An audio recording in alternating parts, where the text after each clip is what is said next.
Bonjour tout le monde, particulièrement mes étudiants francophones. Avant de commencer, permettez-moi de vous poser une question. Comment ça va bien? Et je pense que vous allez très bien. Vous allez très bien. Je reviens avec une nouvelle vidéo portant sur la lecture d'une cour internationale qui est un organe principal de l'Organisation des Nations Unies appelée la Cour internationale de justice. Cette vidéo a trois buts principaux, comme ma vidéo précédente. Premier but est de vous partager la notion importante de la Cour internationale de justice, en abréviation CIJ. Deuxième but est de vous aider à prononcer la langue française. Et la troisième but est de promouvoir la culture de lecture au Cambodge pour la jeune génération. Bien, pour ne pas gaspiller le temps, je vais commencer tout de suite. Le contenu. La notion de la Cour internationale de justice est comme suivante. Cour internationale de justice, CIJ. Institution judiciaire internationale. Elle constitue l'un des 6 organes principaux des Nations Unies sièges au La Haye. Établie par l'article 92 de la Charte des Nations Unies, la CIJ est souveraine de son ordre juridique. Instance permanent composé de 15 juges élus pour 9 ans par l'Assemblée générale et par le Conseil de sécurité, elle dispose d'une compétence universelle puisque tous les membres des Nations Unies deviennent automatiquement partie à son statut. À cet égard, pour appliquer le droit international, elle jouit de garanties d'indépendance, d'impartialité et de compétence. Son règlement demeure assez souple, les juges pouvant par exemple se prononcer aussi bien en droit qu'en équité. Toutes ces garanties visent à assurer une bonne administration de la justice. Elle dispose premièrement de compétences contentieuses pour lesquelles seuls les États ont qualité pour régir. Elle ne peut faire valoir son autorité que lorsque les parties acceptent de se soumettre à sa juridiction. Elle bénéficie deuxièmement de compétences consultatives qui lui permettent de formuler des avis sans portée obligatoire. L'Assemblée générale, le Conseil de sécurité, mais aussi les autres institutions de l'ONU, Organisation des Nations Unies, l'UNESCO, OIT, etc., Organisation internationale du travail, peuvent lui adresser des questions contrairement aux acteurs étatiques. Troisièmement, elle peut statuer en équité si elle y est autorisée par les adversaires. Par ses arrêts et ses avis, la Cour internationale de justice, CIJ, a contribué au développement progressif du droit international public, imposant une conception souple du droit et insistant sur l'importance de la coutume, pratique générale et opinion juriste des États. Pour elle, la coutume peut s'exprimer dans les conventions, traités internationaux par effet déclaratoire. La coutume préexiste à la convention. Effet de cristallisation. Règle en voie de formation ou effet constitutif. Une disposition conventionnelle devient une coutume. Toutefois, On doit noter que depuis 1945, la CIJ, Cour internationale de justice, est restée impuissante pour arbitrer les conflits majeurs entre États.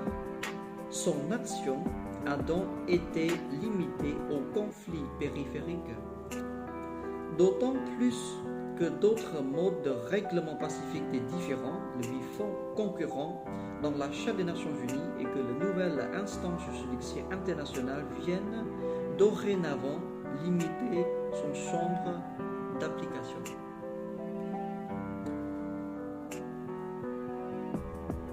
D'autres cours que j'aimerais vous lire, c'est le Cour pénal international.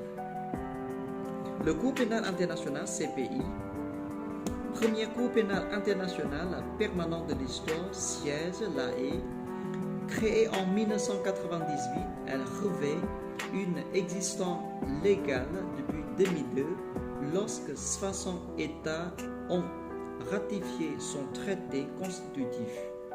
En 2021, en 2011, 16 États membres reconnaissaient sa pleine autorité.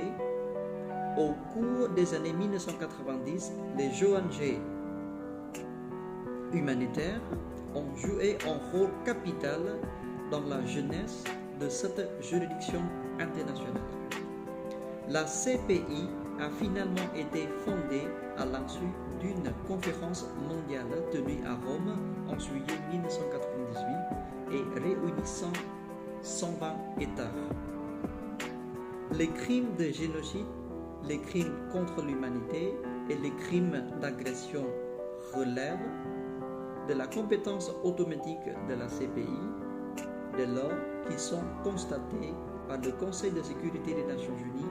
Le procureur international peut toutefois ouvrir une enquête de sa propre initiative. Une disposition particulière est prévue par la Convention pour ce qui concerne les crimes de guerre.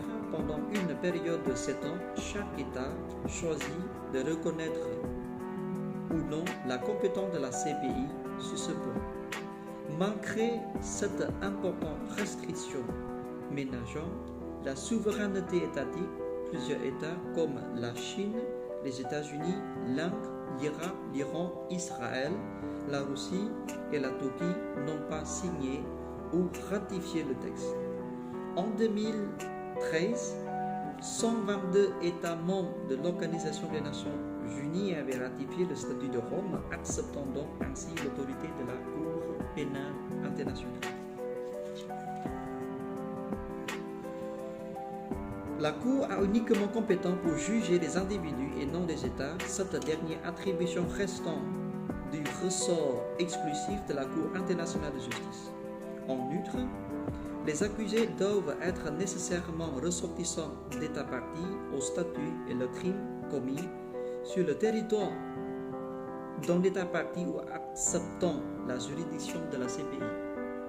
La compétence de la Cour subit en outre certaines limites. En effet, la CPI ne peut connaître que les crimes commis après la date de son entrée en vigueur, 1er juillet 2002. On applique ainsi un principe de complémentarité en vertu duquel elle engage une action uniquement si l'État concerné n'a ni la capacité ni la volonté de le faire. En revanche, si celle-ci mène des poursuites à propos d'une affaire qui intéresse également la Cour, cette dernière devra se dessaisir en faveur des tribunaux nationaux. Auparavant, l'ONU avait déjà instauré des tribunaux internationaux temporaires. Le tribunal pénal international pour l'ex-Yougoslavie, TPIY, en 1993, le tribunal pénal international pour Rwanda, TPIR, en 1994, et le tribunal spécial pour la Sierra Leone, TSSL, en 2002. Mais, à la différence de la CPI, il s'agit de tribunal ad hoc. le champ d'action apparaît rigoureusement défini. La compétence demeure donc strictement limitée,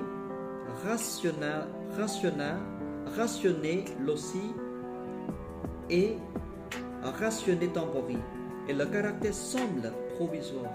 Quant à le bilan, il semble d'ores et déjà mitigé. Les statuts de la Cour pénale internationale CPI ne lui permettent pas de requérir la peine de mort, mais seulement des peines d'emprisonnement auxquelles peuvent s'ajouter des amendes, de confiscation des profits, biens et d'avoirs tirés du crime. La Cour est composée de 4 organes: la présidence, les chambres, le bureau du procureur chargé d'enquêter et le greffe qui doit assurer la gestion des preuves. Voilà, j'ai fini ma lecture sur le tribunal international, Cour internationale de justice et Cour pénale internationale. Je pense que vous aimez cette vidéo et je vais continuer à lire d'autres topics qui vous intéressent, particulièrement pour vous aider à prononcer